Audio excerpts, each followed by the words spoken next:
문화 속 자신감, 한국 vs 미국.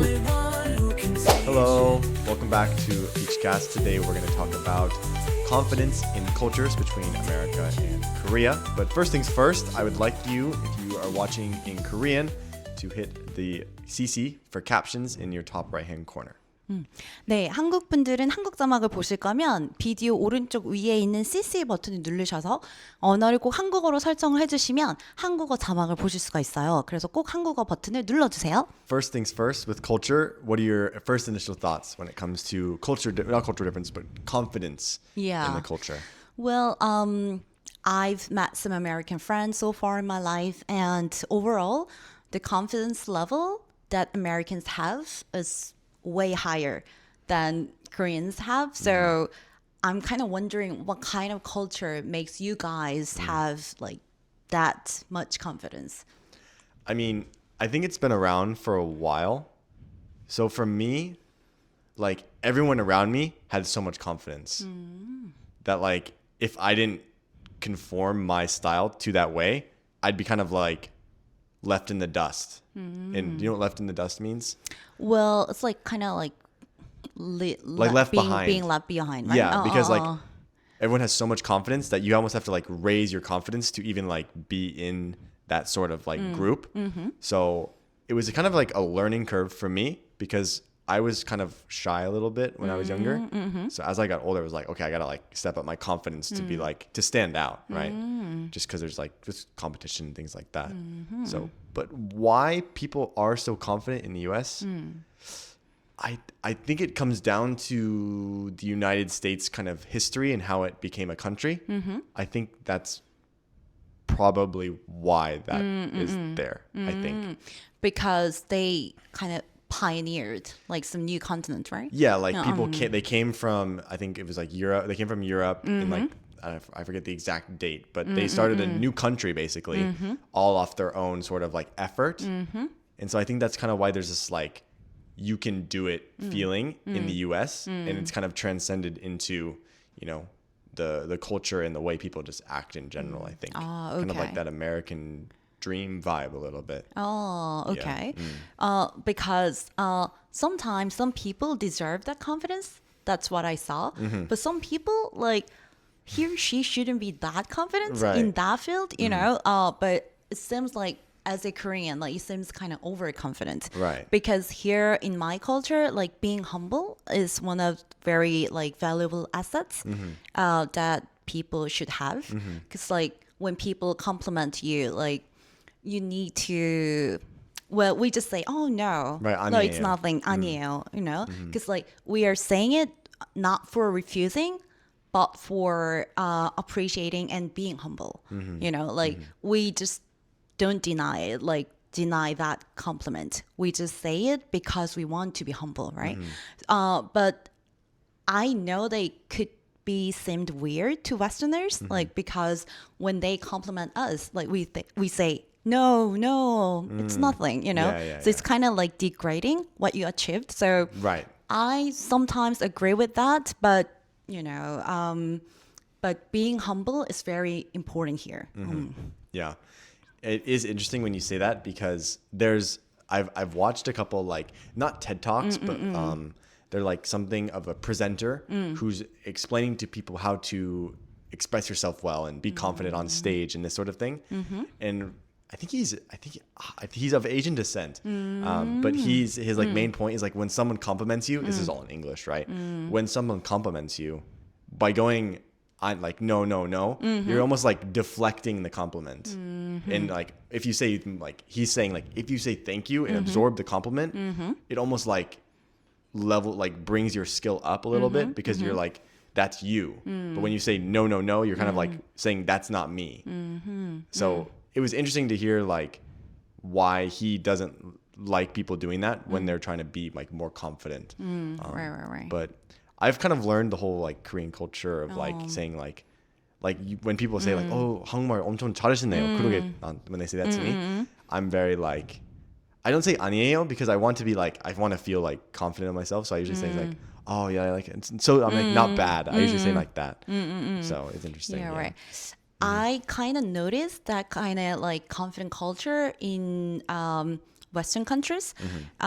So like mostly Americans, because I studied English a lot in my youth, and then I thought it was like really good to accept that compliment. So I kind of applied some of those to my like actual life. So when I get compliments, I don't say no. So I say thank you. And I just don't go over like, yeah, I'm the best. I'm not doing it, but I just say thank you. Yeah. And do you want to like eat something delicious, like in a joke way? So I kind of learned that I should accept that compliment because he or she compliments me for, for appreciating the good things in me, right? So I think I should appreciate it first and then I should react something, right? Yeah. So that's kind of what I learned. So I tell my students or my family that, if you get compliments, don't say no, like many Koreans, you should say thank you first. So yeah, I totally agree with that TED Talk that you saw. Yeah. So yeah, that kind of affected me in a good way. So I forgot his name, but it was an interesting point that he was making. yeah. And that's something I never really actually thought about. So yeah, but being in this culture, I when I was younger, I also said no when I got compliments, no, but inside of me, I thought, well, there are some good things, like you just said,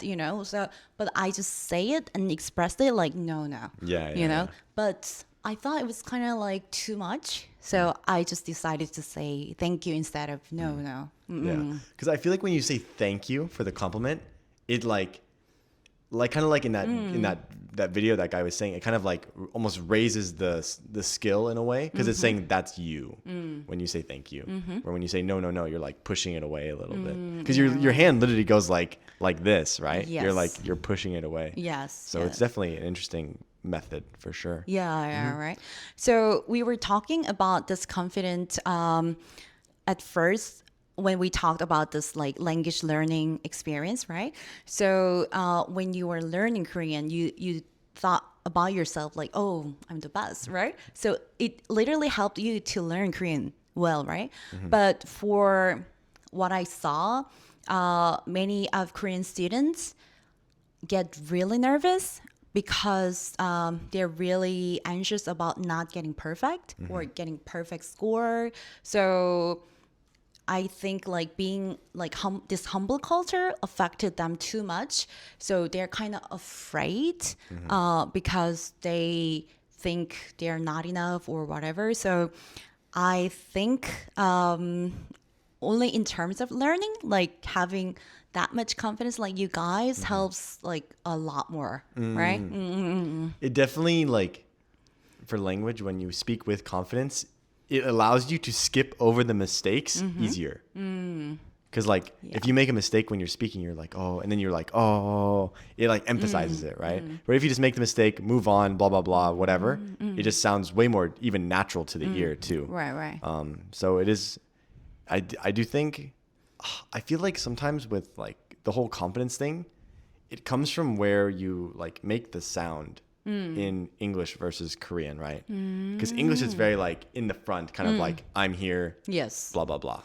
And Korean's what I very noticed, like, blah, blah, like, you're kind of like in the back of your mouth a little bit. Yes. What I noticed is like I speak Korean and English, right? So when I speak English, I think I make a sound from my body.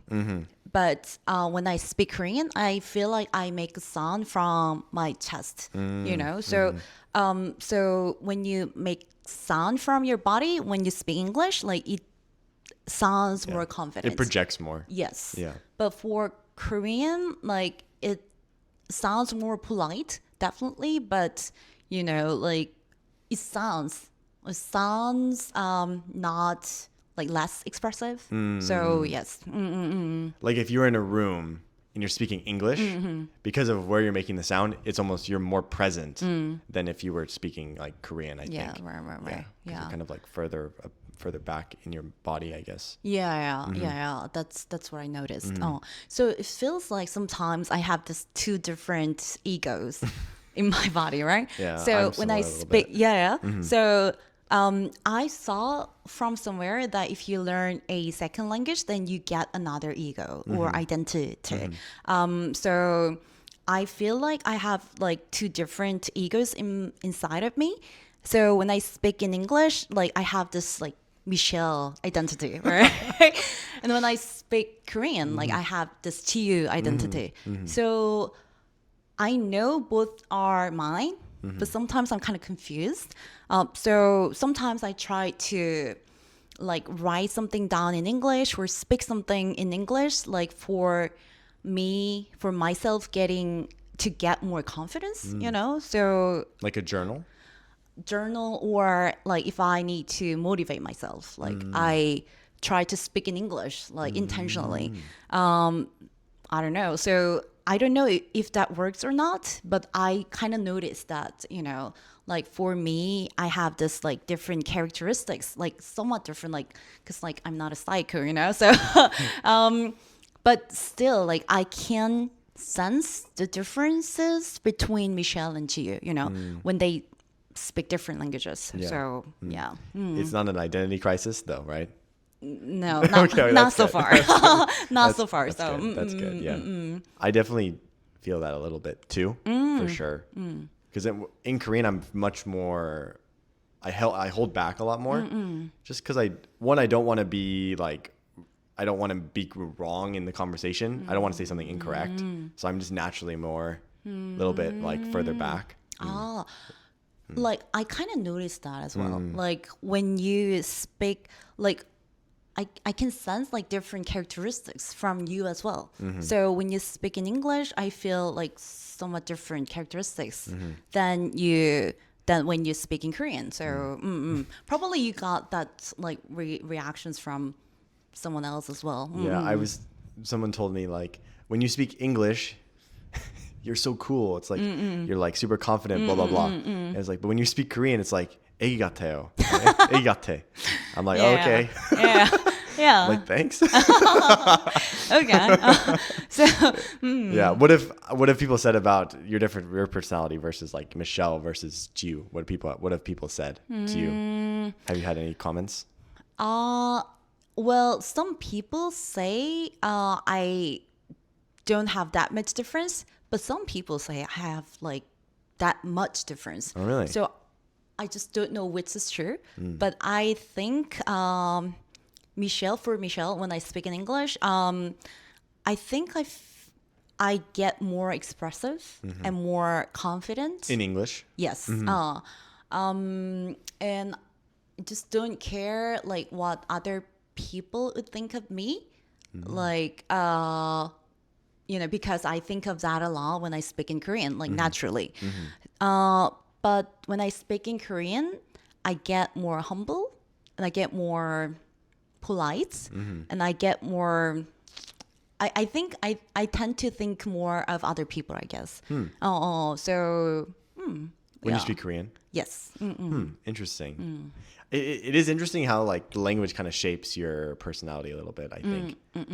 Because I was talking to someone on Saturday and they were telling me that language like shapes the culture, which I've never really thought about before, but I thought it was an interesting comment for someone to say that. Yes, Yeah. I totally agree. So it's just something I'd never thought about. Yeah. So for this confident thing that Americans have, I sometimes envy you guys for being that confident because I sometimes need that confidence in my life. Then probably I could have achieved more or I could have accepted more like good things. I don't know. But I sometimes think like that. But sometimes I feel like that's too much, you know? So I don't know what's this right, but sometimes I kind of envy you guys' confidence. I think there's a time and a place to be confident for sure. Like Yes. there were some times in high school, like there'd be some like, it was always like the kid who plays like baseball and he doesn't really study that much. He would have all this confidence in class, right? And he'd go up to do his presentation and you know he'd be pretty confident, but he'd have like no idea what he was talking about. Yeah, so it'd be right. like "왜저래?" like that that feeling. Yeah, right. But I think in sports, I'd say in sports too, it's probably like a very useful thing. Because man, if you don't have if you don't have confidence in sports, it makes it really hard. Yes. Yeah. So when you get into a competition, then you should be confident Yeah. to win, right? Yeah. But if you want to socialize, then you should be Right, a little bit. Yes. Yeah, I know what you mean. Yeah. Because man, when I used to play soccer like pretty competitively, and one of my biggest problems was actually confidence on the soccer field. Just because I don't know why, but like I always was scared of making mistakes on the soccer field. Okay. And now I've kind of gotten past that, just because when I was younger.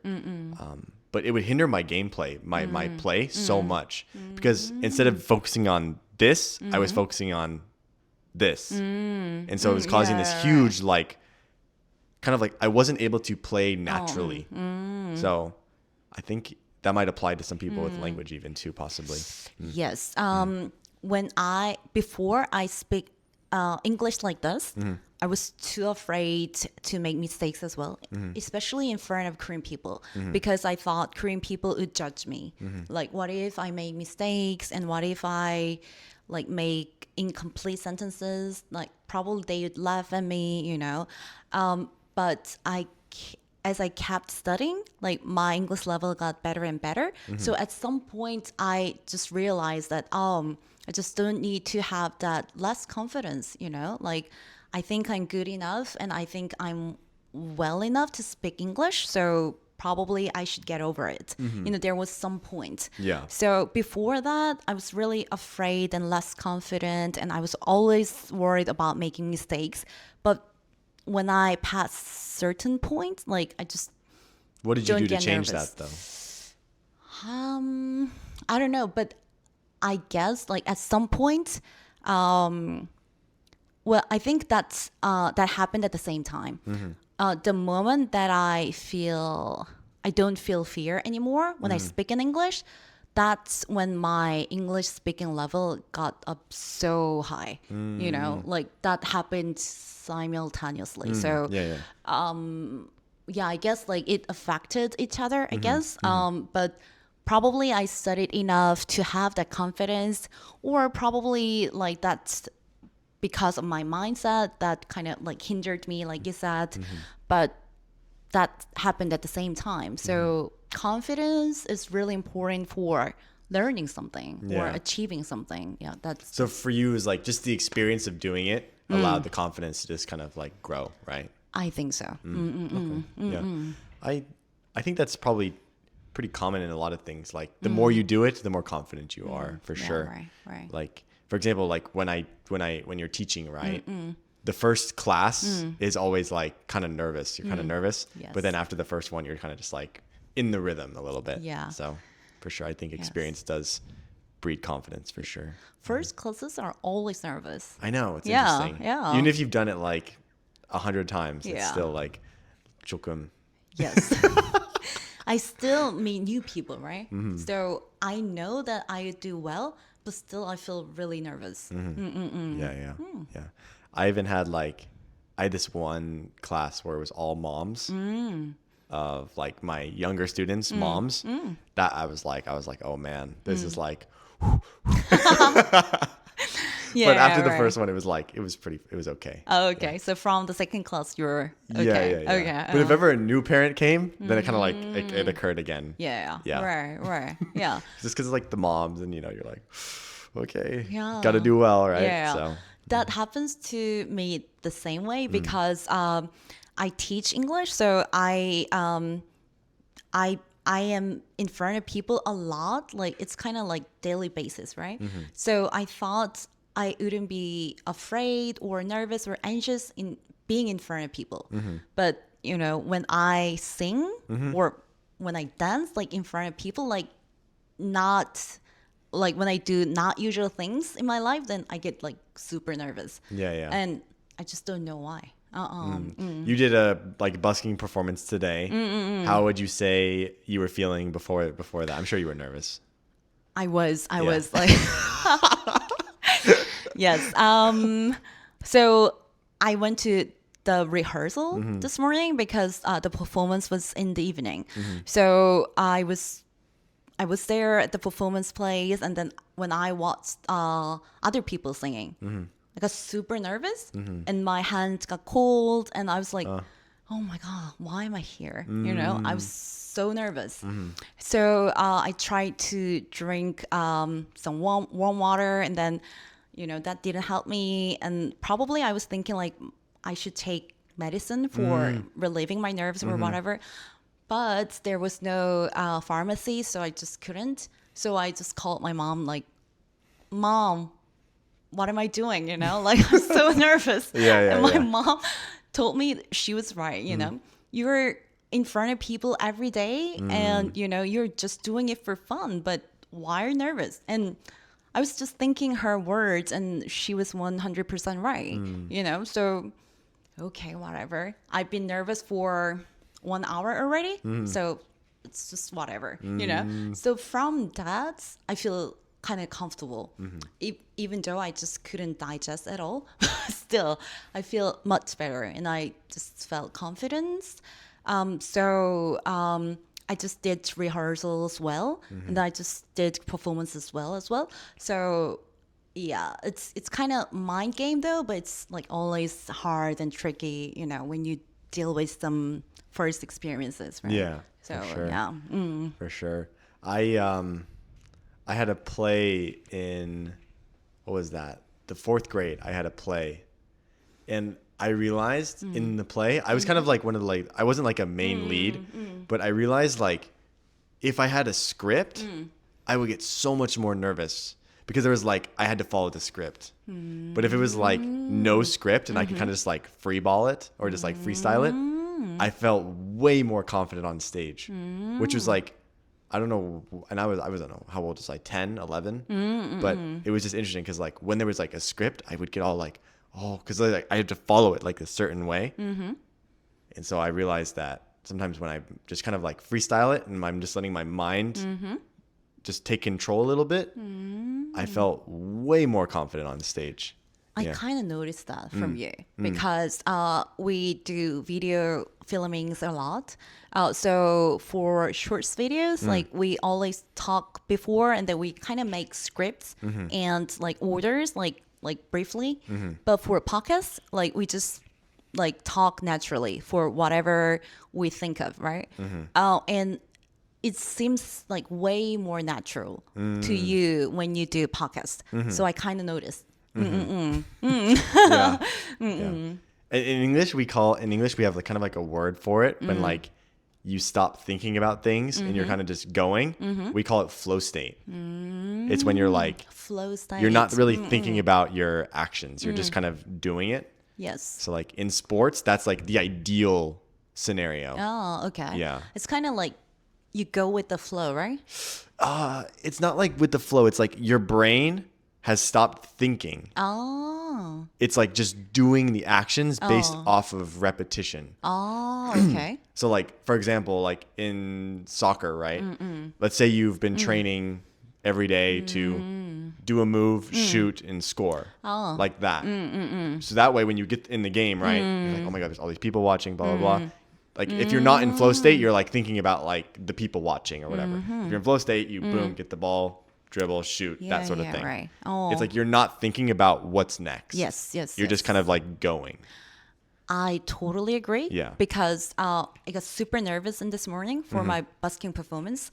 And like one of the reasons why I stopped being nervous was first because of my mom.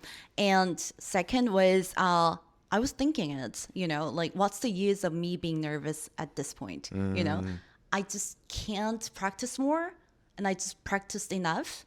And the only thing I could do is to just, you know, trying to enjoy, you know? So whatever mindset was kind of like similar to that like thought, I guess. So I thought probably all I can do is just trying to enjoy this moment. So I memorized all the lyrics and I practiced enough. Probably I wouldn't make mistakes. Probably I do good. So I was like, whatever, you know, probably I was like similar to that flow state, I guess. Oh, so I totally agree. Yeah. No, I thought it was, you looked natural up there. It was good, I thought. So, yeah. It was a good job. Okay. Nice job. Thank you. Yeah. Thank you. It was good. Because this was my first time performing in front of that many people. You know, I was performing only in front of 10 people, you know, before. So definitely it was like very new experience and first experience, you know. So yeah, that's cool. There's this one time I had a performance, or not a performance. I was in Korea in Seoul. It was during my study abroad. We went to this like, it was like a skit play, like a play, but like to have fun. It was like a skit, like a comedy play, and they would call people from the audience on stage to like do the things with them, and I happened to get called up. Wow, called up on okay. stage, and they had me do this like. It was like you hold the pizza and then you give the pizza away, and then after you give the pizza away, you have to like do some sort of like body movement. Oh, okay. And the first one was like fainting, right? So they didn't say anything to me, but it was like they take the pizza, he falls. They're showing me what to do.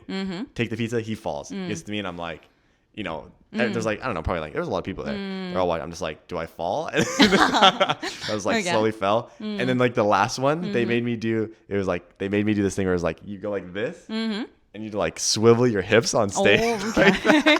Like I was like, how old was I? 18. Oh. And I was like, oh my gosh, I have to do this. As they were like, you know, it's like one by one coming to me. I have to like do this swivel hip in front of like 80 people or whatever. And I was like, all right. And, you know, Okay. I was just like, it was definitely like, as it was getting to me, I was getting nervous. But then kind of similar, like once I started, I was like, it just came naturally. I just like, Oh, yeah, it was kind of, Okay. I'll have to show you. I have the video somewhere. Maybe I can find it. Yeah, I want to watch it. Okay. It was pretty funny. So anyway, yeah. Okay. I think confidence is a time and a place for sure. Yeah. Language is one of them for Yeah, sure. yeah, right, So, right. Yeah. Nice. So before you leave, please subscribe and leave likes and comments and what you feel about confidence. You know, if you're in a different culture, then you think differently. Yes. Let's go. Bye. She's the only one who can teach it.